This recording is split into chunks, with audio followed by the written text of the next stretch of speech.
गोसोआव खुसि मोनदों आरो जोंनि बिपिएफ पार्टीनि हाइ कमान्डखौ आं धन्यबाद जानायो जे आंखौ बिजाथि महरै सायख'दों बिथांमोनहा आरो भबिष्यताव आङो जाहाथे बिसिनि एक्सपेक्टेशनाव गसंनानै खामानि मावलांनो हायो बेखौनो आङो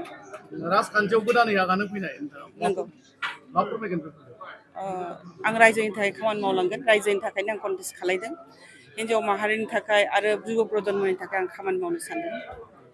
एमएलए महरै देरहालांनायनि उनाव नोंथांनि फार्स्ट प्रायरिटिया मा जागोन आंनि फार्स्ट प्रायरिटिया समस्तिखौ डेभेलप खालायनाय बेजों लोगोसे आरो दस्रा दायित्व मोनबावबा दस्राखौबो खालायगोन एन्टायार आसामनि थाखाय आरो देशखौ जौगानायनि थाखाय आं मदद होफागोन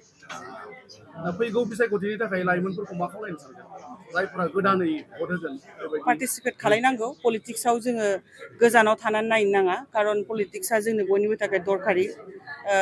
सामाजिक भाबै जिहेतु जों मानसिया जीवन जापन खालायो ओंखायनो पलिटिक्सआव गोरों गोरा गथ'फ्रा फैनांगौ जाहाथे समाजा मोजां जायो 3 नं क'क्राझार विधानसभा बियाबाव इउपिपिएलनिफ्राय लरेन्स इस्लारि दं नोंथांनि थाखाय माबायदि प्रत्याह्बान जागोन प्रत्याह्बान आं जेबो नुवाखै बिथांखौ खारन बिथांखौबो टेस्ट खालायखांबाय मानसिफ्रा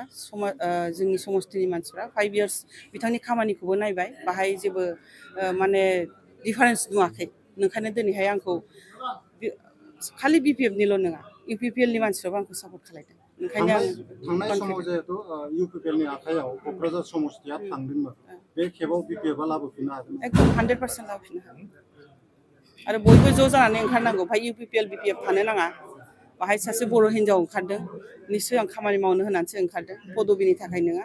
जायगानि उन्नति जानांगौ जोंहा आरो आवगायनानै थांबावनांगौ समाजनि उन्नति जानांगौ बिपिएफ दोलोनिनो गुबुन सासे गागि दैदेनगिरि भटार बारग'मन्थ्रि प्रमिला रानी ब्रह्मआ दिनै टिकेटखौ मोनासै मा बुंनो